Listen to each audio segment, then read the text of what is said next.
mediocrity is not good enough. And so I don't accept mediocrity in my own life, nor am I going to accept mediocrity in my kid's life. And you're kind of explaining that. Like, just showing up to coach isn't good enough. You're wanting to show up to coach because you're trying to prove by example that sport can do so many more things for you than just like hold a trophy up. You can learn how to be a teammate. You can learn hard work. You can learn how to interact with people that aren't as good as you are. You can learn how to lead people. You can learn how to deal with someone instructing you that's not your parent. Like, there's all these other disciplines that you can learn through sport.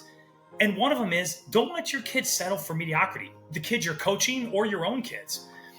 It is so easy in this world to say, oh, it's okay, hon, just do your best. You know what? Honestly, how do you know your kids are doing their best?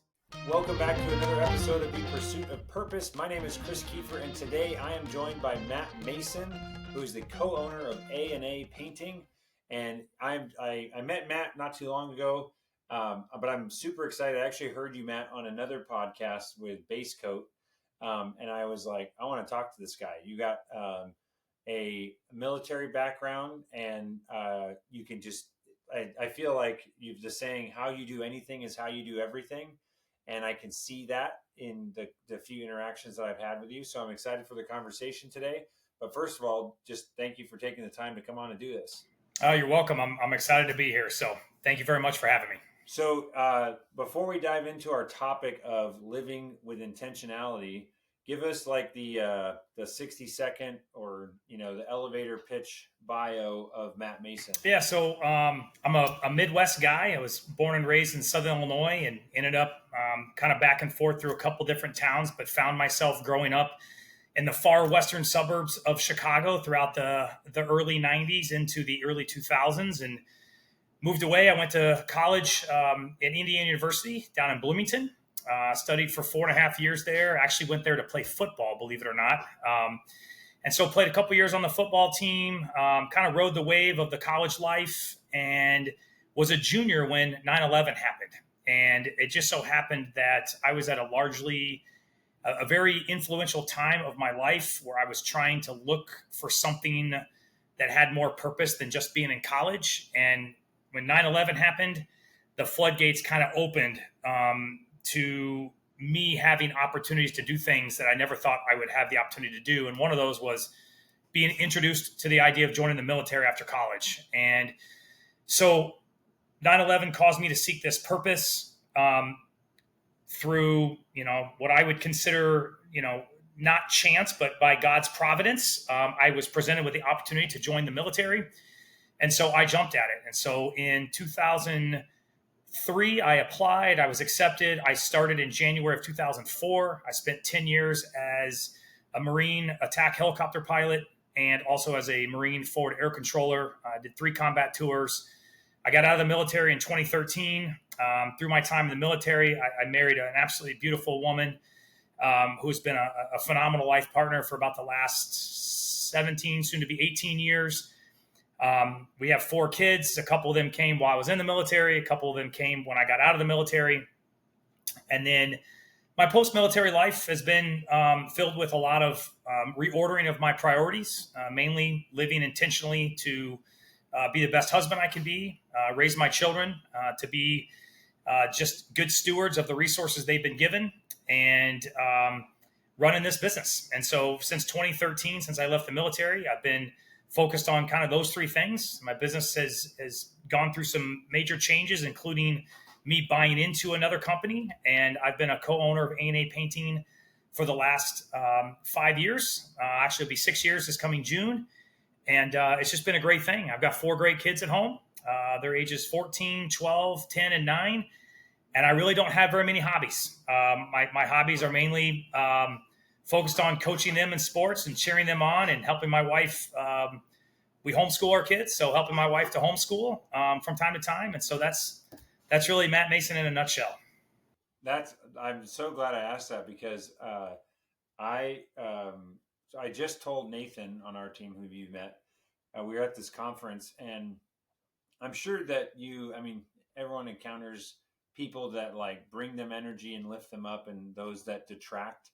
And I told Nathan, I really like I got really motivated by this idea of you only have so much time to work with so many different people in like a close way, right?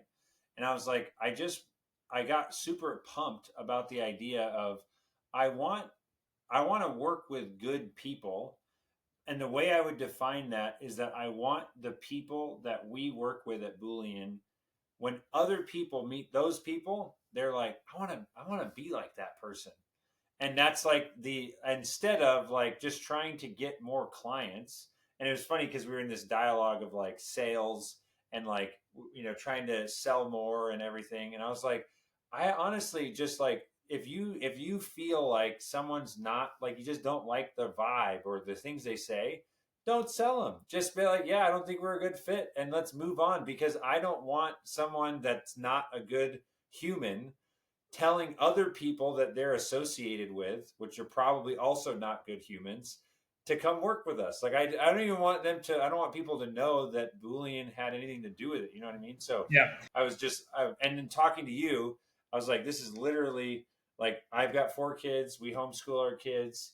Yeah, I'm even more pumped now. My wife is crushing it with the homeschooling, by the way. You know what? Homeschool's a whole nother topic. And I'm telling you, we would not be able to do it if it wasn't for my wife. And she is just battling day in and day out. So she gets all the credit for it. But what you're talking about for me is it's largely a spiritual aspect. And again, you don't have to be spiritual to be a good human being, right? You don't have to be Yep. spiritual to like be a good employee. But the spirituality of my relationship with God drives this idea that I want to be an asset to people, not a liability. And so if my goal is to be an asset to people, then I have to bring a certain level of, I don't want to put like a whole, oh, we've got to be positive all the time, because life's got crap that happens. But it's how we react when the crap happens. Do we fold and just become this liability to everybody because something bad happened to you? Or do we prepare ourselves for the idea that something bad's going to happen someday? What are we putting into place right now to help us? What people and processes are we putting into place? So I know we originally talked about the idea of living intentionally, but having strategic relationships, people and processes is not just a business aspect, it's a life aspect. And if we don't have the type of people in our lives that are going to feed into us, that are going to be an asset to us, then my question is, what does the relationship look like with the people that are just draining us? What's that relationship? I don't think we should just cast them aside. That's not what I'm saying. But in aspect of how we navigate our life in regards to the time that we spend, can we really spend that with someone who's such a drain on us that it affects the relationships where we are helping people out? So it's a back and forth, but I just have always viewed I want to be an asset to people and not a liability. Yeah, you said something that don't pray for life to get easier. Pray to be able to handle the challenges better, or pray for strength. Yeah, I mean, hard is going to happen to you, right? It's not a matter of if, it's a matter of when. And so I have a men's workout group. We work out like all through the week, early morning. We start at 5:15. We're done by 6 o'clock, and we go on with our day. And we talk often that we are working out at 5:15 in the morning, not because we want to be great athletes or we're like training for marathons. We work out to prepare ourselves for the known and for the unknown. And so if the known is we're preparing ourselves for the workday. Our minds have to be right. Our bodies have to be right. There's actually a lot of science behind exercise in the morning and how it prepares your brain for the day, and you can handle stress, and you're a better test taker, and you're better relationally. But it also prepares us for the unknown. And so we are ready to tackle something challenging that happens that day because we've gotten out of bed, we've made our bed, we've exercised, we've maybe eaten a little breakfast, and we're ready to hit the ground running. We're not falling out of bed. Let's see what happens today. I'll put my shoes on and grab a cup of coffee and roll out. It's part of the idea of living intentionally is planning your day so that you are ready for both the known and the unknown. And so that's something that I've really tried to live by, and largely over the last 20 years, because I was not an early riser. I was never any of that through my teenage years or even in my early 20s. And it all changed, when I kind of realized I needed to find a purpose outside of myself. Yeah. I was going to say that I just had the reason my phone went off is I was trying to find this quote, which is exactly in line with what you're talking about. Working out, the Jordan Peterson guy was in an interview, and he said, someone asked him that they basically said, "You have said that men should be dangerous." This guy was like trying to put Jordan Peterson in a corner, Which is hard. You and can't you can't do it. He's so good. yeah, I love so him. good. And he said, "You should be like a formidable force to be reckoned with." Absolutely. And there's no morality or self-control in you if you're not capable of violence. Like if you are a person that cannot induce harm to others, you're not a moral person when you choose not to do that, if that makes sense. So I was like, especially for men, just the idea of like, yes, you should work out and get strong and become someone that, should they need to, could defend and induce harm when necessary. But then you conduct yourself in life from a place of like calm and peace and contentment. And Absolutely. it's like I saw my brother-in-law sent that to me the other day, and I was like, oh, that's so cool to be like, yes, be dangerous. Don't go don't do things that are going to get you in jail, but be someone that is capable of danger, and then control yourself. Can I give you an And they go example? hand in hand. Can I give you a quick example? Mm-hmm. All right, my wife and I were on. This is kind of a horrible story, so I won't get into all the details. But my wife and I were on our way home from downtown Chicago, early morning on a Sunday. We had stayed in the city for a wedding. We're driving home. It's August 19th of 2018. I witnessed an absolutely awful accident. It was awful, and so I had to pull my car over. I jumped the median. I'm the first guy on the scene, and inside this car is a guy. The car is about to start on fire, and the door you can barely get open. And so I'm pulling the door open, and me and another guy were able to pull this 240 pound guy out of the vehicle. We ended up getting his wife out of the vehicle. There was a child in the back. It was a pretty awful scene. But I didn't know that was going to happen that day. If I can't run or I can't lift or I can't, then who knows what's going to happen to that guy if a guy like me or the other 3 or 4 people that were there helping me, if we were incapable physically, does that guy just sit in that car and burn? Or is there an opportunity for us to get him out and try and save him? I want to stay in good shape. I hope nothing like this ever happens where, one of my kids, heaven forbid, we're walking down the street and someone tries to kidnap him. All right, can I sprint after the guy? Can I handle myself? Am I able to protect those that I have been put in charge of because I'm prepared for it? The chances of that happening are slim to none. Yeah. But what if it does? Yeah. I think about that. Well, So no, that I literally, again, this is like crazy, the synergy here, but the idea that the excuse of like, oh, I don't have time to work out because I got kids.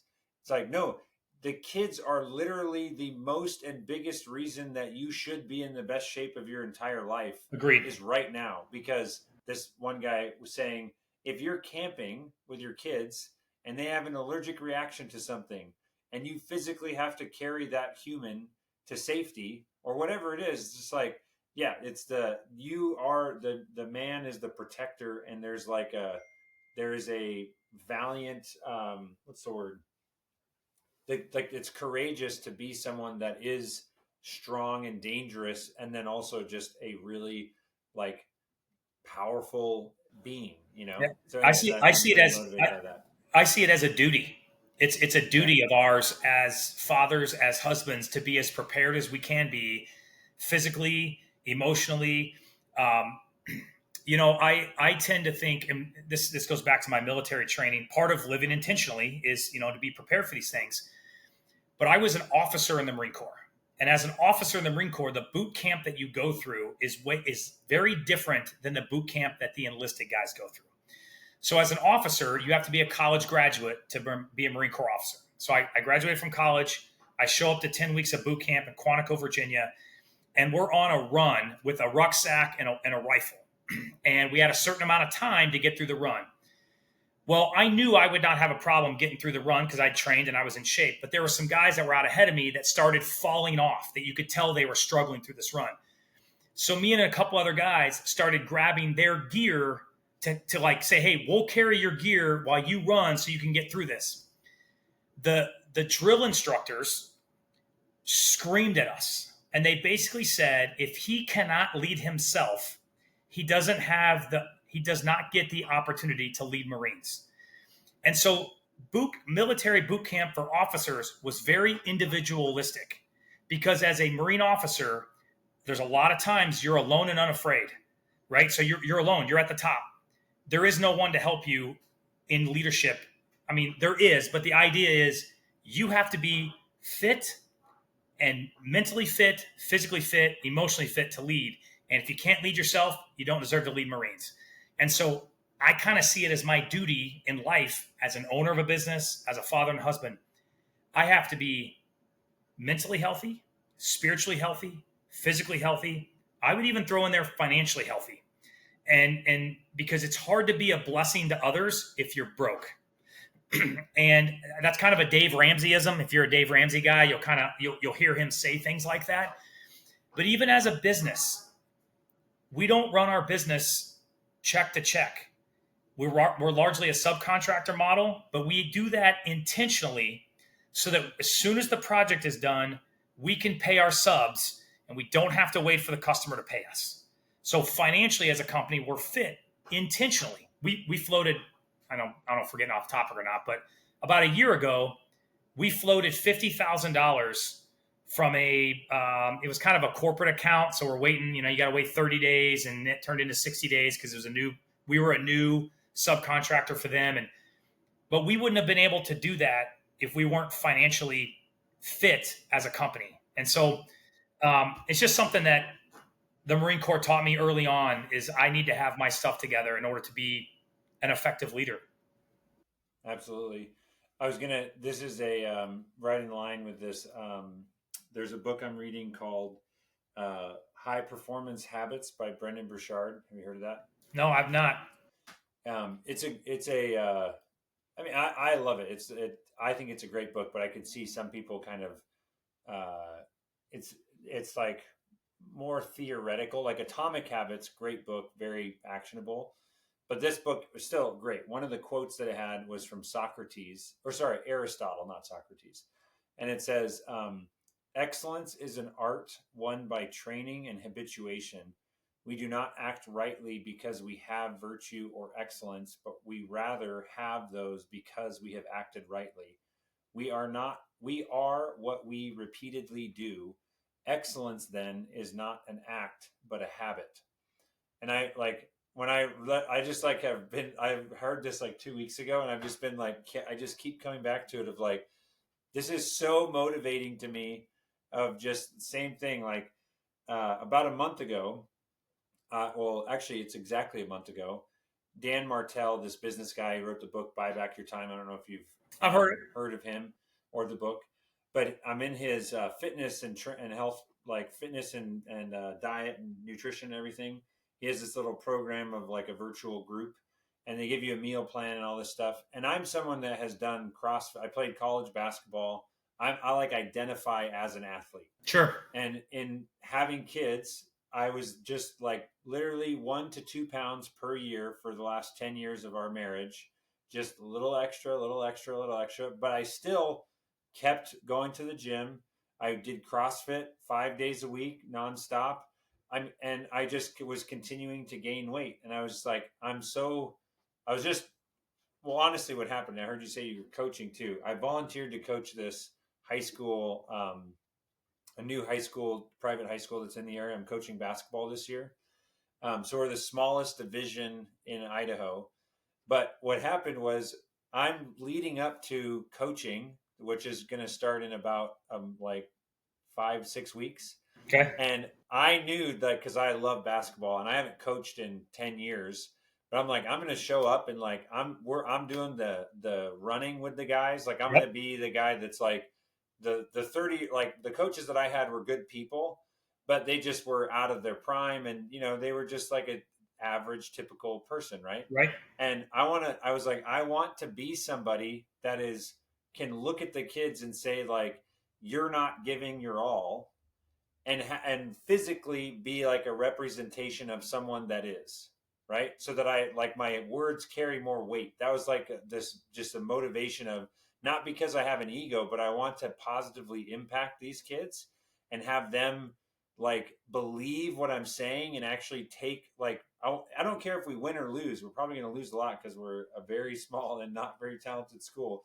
But the the uh, the thing that's most exciting is the winning for me is that every single guy on the team becomes a better, more disciplined man in the Yep. 4 months that I'm coaching him. That's a success. That's what it's all about. And because of that, this thing coming, I literally was like, I gotta do this. Like, and I'm so grateful because a month ago I started this. I've lost 20 pounds in the last 30 days, Dang. and just it's and I'm like people were Yeah. like, oh, you weren't overweight. I was like, I don't care, I'm getting shredded because I want to be a person of integrity. And so anyways, it was the random tangent of like, I had kids, I had all this stuff, and I was realizing in the business world, I'm leading people just like I'm going to lead these players. But for some reason, as adults, we all are okay with just kind of being like, oh, yeah, you're not giving 100% anyways. Neither am I. I'm not going to call you out because whatever, you know. But then it was going back and trying to serve, honestly, like the younger version of myself. And that was the thing that was like, you gotta like, I am now adopting this identity of Chris Kiefer in the future, and what that guy would do, which is he'd pay for this fitness program and he'd like start taking, it was really my eating that was terrible, and it's changed everything. Yeah, well, one of the famous sayings around our dinner table is mediocrity is not good enough.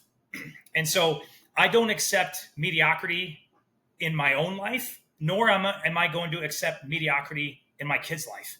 And you're kind of explaining that. Like, just showing up to coach isn't good enough. You're wanting to show up to coach because you're trying to prove by example that sport can do so many more things for you than just like Mm, hold a trophy up. You can learn how to be a teammate. You can learn hard work. You can learn how to interact with people that aren't as good as you are. You can learn how to lead people. You can learn how to deal with someone instructing you that's not your parent. Like, there's all these other disciplines that you can learn through sport. And one of them is, don't let your kids settle for mediocrity, the kids you're coaching or your own kids. It is so easy in this world to say, oh, it's okay, hon, just do your best. You know what? Honestly, how do you know your kids are doing their best? I can tell because I've gotten to know them, and they know if we're going to do something, we're going to put as much effort and be good at it. Otherwise, let's move on to something else. And it's a fine line because from a morality aspect, and again, I'm a Christian by faith. Okay, so a lot of my beliefs come from my Christian faith. I don't want to induce a performance based love mentality in the home. mm, But what I do want to induce into the home is God has given us great bodies to use, great minds. You've got a mom and dad who are here to invest in your life. Let's take it and run with it. We've got an incredible opportunity. Mediocrity mm, isn't good enough. That goes for when we practice the piano, to how we perform in school, how we learn, the books that we read, the sports that we partake in. We serve in our church. So when we go to serve, we're not going to be mediocre servers. We're going to go in there with great attitudes. And even if we don't want to be there, like, we're going to do more than just show up. And there's mm, too much in life that I see too many people, especially men, just showing up. There's no intentionality. There's no deep relationship getting built. Back to your quote, there's no moral obedience becoming a blessed life. That's it. Was it Aristotle that you quoted? mm-hmm. Okay, that's what he's talking about. Live a morally obedient life. Do these obedient things day in and day out, and guess what? Excellence happens.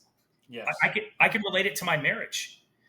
You know, again, my wife will listen to this podcast, and she knows this, but like, our marriage has ups and downs, right? Business mode, We're on vacation mode together, business mode, and logistics mode. A lot of our life revolves around logistics of the kids. That's not good enough in a marriage. It's just not. So how do you be obedient in your marriage day in and day out to create this excellent marriage? Well, you have to tell yourself things like, you know what? I'm going to make it a point to serve my wife today. I'm going to make it a point to tell her how much I appreciate her. I'm going to make it a point to tell her how pretty I think she is. Like all these things that ultimately are not excellent in and of themselves, but when you do them, you become, it produces excellence. The same in business. You could, again, I don't watch a lot of basketball, but take Steph Curry, for instance. Steph Curry isn't an excellent basketball player because he was born excellent. He's an excellent basketball player because he takes thousands and thousands of shots every month. You don't see that. His obedience to himself getting better is a direct result of the work that he puts in and day out and day in and day out. All we see is the end product. Yeah. We don't see the behind the scenes. I heard a quote the other day, and it was, everyone is envious of the trophy that you're hoisting. No one is envious of the work you put in to get the trophy.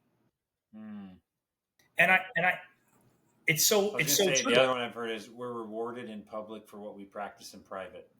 And that's the same exact thing. Yeah.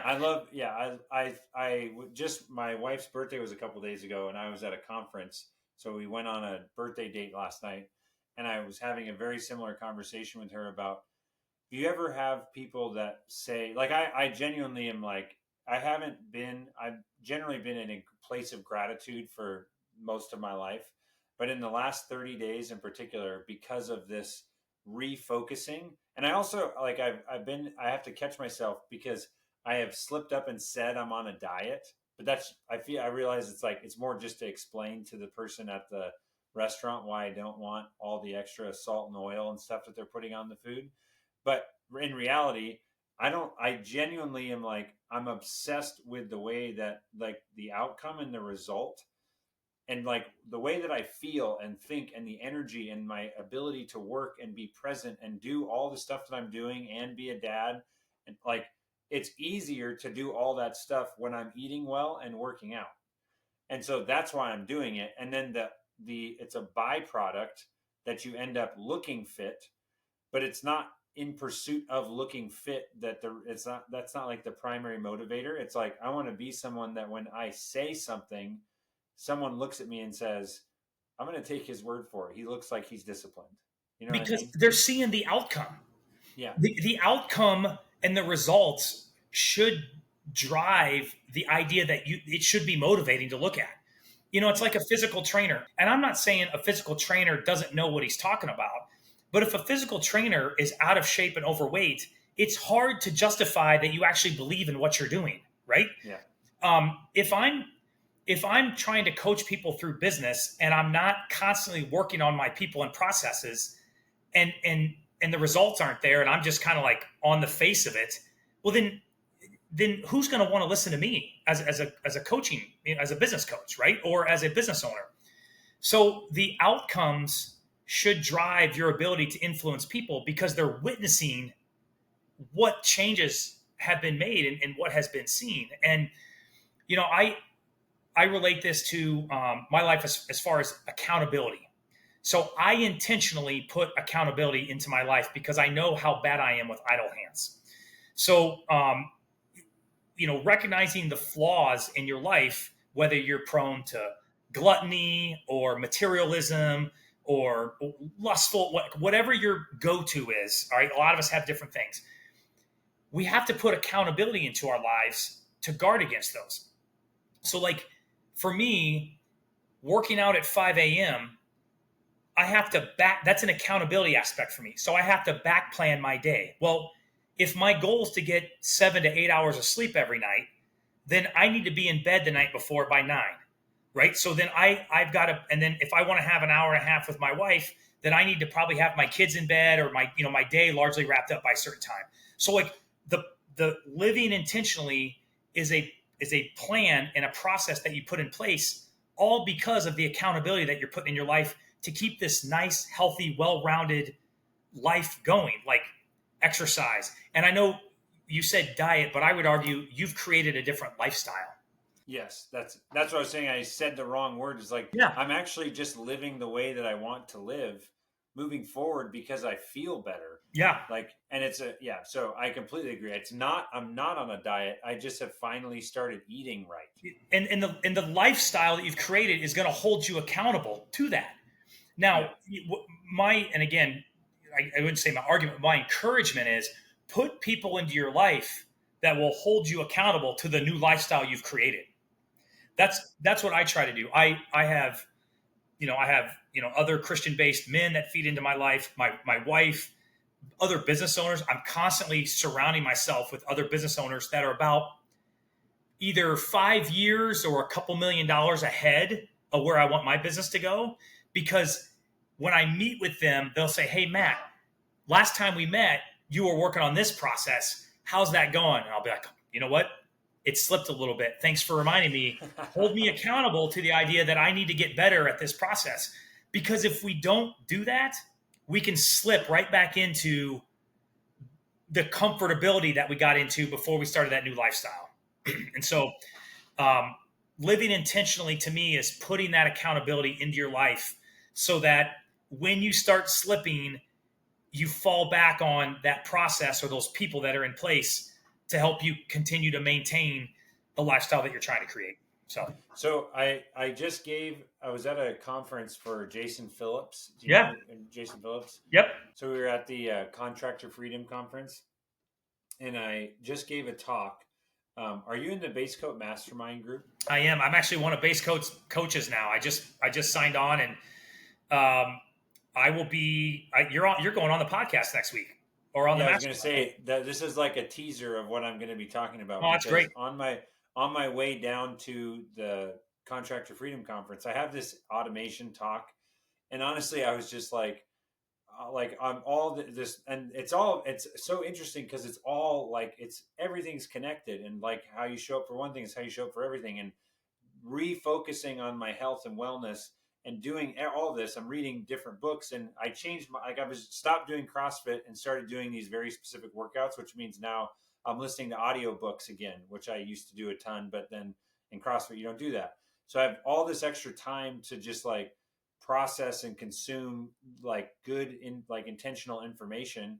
And on this way down to the conference, like literally within the 24 hours before I gave my talk, I scrapped the whole talk that I was going to give because I was so obsessed. Still, like I'm in the middle of this right now. On everybody's told to have a vision, right? Like get a vivid vision for your business and a vision for your life. And at least for me, I feel like I've had a vision for the last 10 years and it's gotten progressively more and more specific, and that's good and it's necessary. But the thing that I realized is that and this was Dr. Ben Hardy, who wrote 10X is Easier Than 2X and a couple other books with Dan Sullivan. And his most recent book is called The Science of Achieving Impossible Goals. And it's another, the book is not out yet, but he has a like a keynote that he gives Okay. on what this is. But the main concept is the reason that we are stuck and we don't progress is because we're operating and making decisions from the present identity of ourselves instead of being in our present identity, or sorry, being in our future identity and pulling that vision of ourselves in the future back to today and acting from that future self, if that makes sense. I So 100% makes sense. yeah, and so I like that was one of those things that as I'm listening to his books and everything, and then cross referencing it with my own experiences, I'm just like, oh my gosh, like this is literally I have said like I am a fit person and I do marathons and triathlons and I do all the stuff. I'm an active guy, but I was operating from the present or even sometimes the past version of myself. And when I finally was like, this is who I am. I am someone that I've never had a six pack in my entire life. And I'm a college athlete. Yeah. Like I just have never had it. And I'm like, for the last 5 years, I've said, I'm going to have a six pack when I'm 60. Why? Because why not? Like, it just sounds cool. And I'm Sure. going to have a six pack when I'm 60. But if that version of Chris, who has a six pack when he's 60, what would he do when he's 30 years old, when he's 34 years old? Well, you know what? He would spend the money on a $3,000 fitness and health program, because that's nothing, because that's what who he is, you know? And then he also would do, and it's like, so the idea of most business owners, and this is, I would say this is in every aspect of your life, but tying it back to like making the hiring decisions or technology decisions in your business or whatever, you make decisions based off of who you are right now, which is largely like conflicted with all the bad experiences and trauma that you've had in the recent past. Yep. And you have to sit down and say, who, if my goal is to be a $10 million company or five or whatever the number is, doesn't matter, but if that's the goal, who runs a $10 million company? What version of Matt Mason is going to be necessary to propel a $10 million company forward? And you can quickly identify, this is probably what he does, and this is what he reads, and this is what he eats, and this is what his schedule looks like. And it's like, okay, start today. Yep. Start And this, every single one of those things today, because and, that's how, that back to Aristotle, you become that version through your habits, and you don't start doing the habits. And it's like, all this stuff is so logical, but when Ben laid it out and just like, you have a vision, great, but now operate from the identity of the future version. And it was like game changer. and what's game changing to that thought process is, in American, modern Western civilization in America today, we have too many distractions. We are unable to stay focused on what we think the future self wants to look like. We have these dreams, but we don't ever put them into practice because we're too distracted by things like um, politics, sports, and I'm talking like entertainment, sports. These things, ultimately, are they bad? No, they're not bad, but they become distracting, and so we end up focusing on those things instead of focusing on what we actually want our future self to look like. And so I largely try to avoid the distractions in life so that I can focus on the things that are actually going to bear fruit in my life: exercise, rest, relationships, hard work, working with my hands. Like, all these things are things that are actually going to bear fruit in my life. Sitting and watching TV, it's not a bad thing. We do it every once in a while. I just don't do it that much because it's a distraction of taking me away from where I want to go. So, Love that. So, keeping an eye on time, what is the 3 book recommendations that you have for us? okay. So I changed them mid because you already mentioned Atomic Habits. So I won't mention that one again. Um, Number one, first and foremost, is the Bible. It's an absolute game changer. It's been a game changer for the last 12 years of my life. Um, the Bible is number one. Another book, it's called The Ruthless Elimination of Hurry. It's by a guy named Ooh, John Mark I Comer. just read that. All right, phenomenal book. Excellent book. And then the third one, purely for entertainment, it's largely historical fiction. My favorite fiction book is The Nightingale by Kristen Hanna. So The Nightingale. The Nightingale. That's She's like a classic, like really popular one. I wouldn't call it classic because it's she's written it within the last 20 years. But it's a book about the French resistance during World War II. There's a story of two sisters, and it's just riveting. It's riveting. So I can't help but say this, but so our mission at Boolean, I don't know if you've got one of these stickers yet, but we'll make sure. I do. I don't. I'll have to get one. Freeing you up to do what you love. That's the mission. And I love that because, and this is the ruthless elimination of hurry. The number one quote from that book that it punched me right in the stomach. I read it probably 6 months ago, and it's, if the devil can't make you sin, he'll make you busy. And I was just like, oh man, like, so true. Sit on that for a second. It's like, so that, like, when I heard it, I was like, okay, it sounds good. Let's break it down.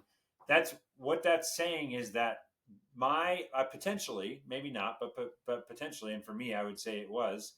I feel like as I've gotten into my 30s, like, I don't have the sins that I had when I was a teenager or college kid. Sure. And I would genuinely would be like, I don't sin that much, And I was like, well, I don't have, the realization was like, you actually are potentially sinning more than you ever have because of how distracted I was. Exactly. And just like and it's like, yes, it's phones and technology, but also just doing a lot, just like doing more, traveling, doing like just, and not just being present.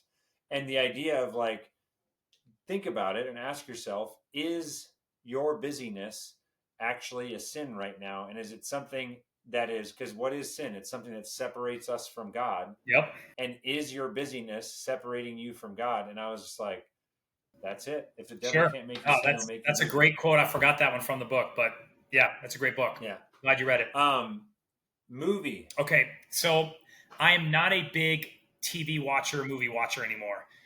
But as someone who has experienced a combat environment both from the ground and from the air, I would make a plug. If you want to know what modern warfare actually looks like, watch Black Hawk Down.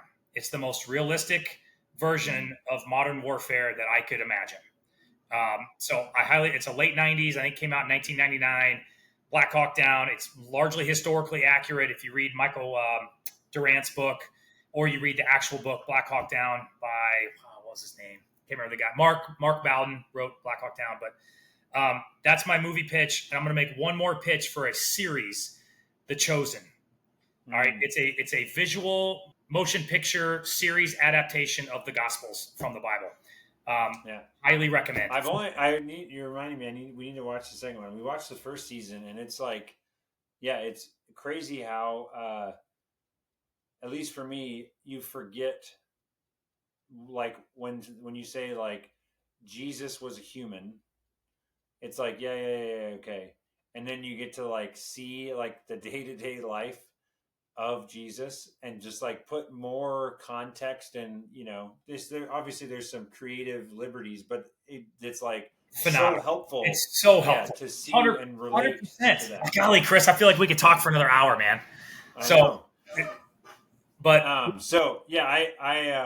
I'm super grateful. This was honestly, we'll probably have to do this again, but the good news is we get to talk more because we're working together for the next future. So anyways, Matt, this was super awesome. Oh, if someone wants to get in touch with you, what is your preferred method that they do that? Yeah, I would have them reach out to me on email. It's matt@aapaintinginc.com.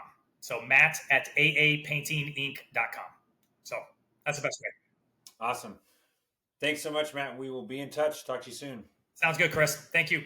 Thank you so much for listening. My name is Chris Kiefer, and my mission is to champion the relentless pursuit of purpose. And what that means to me is to be an example, a champion, someone that is in the trenches, working and showing and winning and trying and failing in how to pursue a deeper and more meaningful life with the people that I love, with my kids, with my friends, with our family, and also just be a champion and example of entrepreneurship and following my passion and doing what I believe I'm called to on this earth. And so if that inspires you in some way, please share this episode.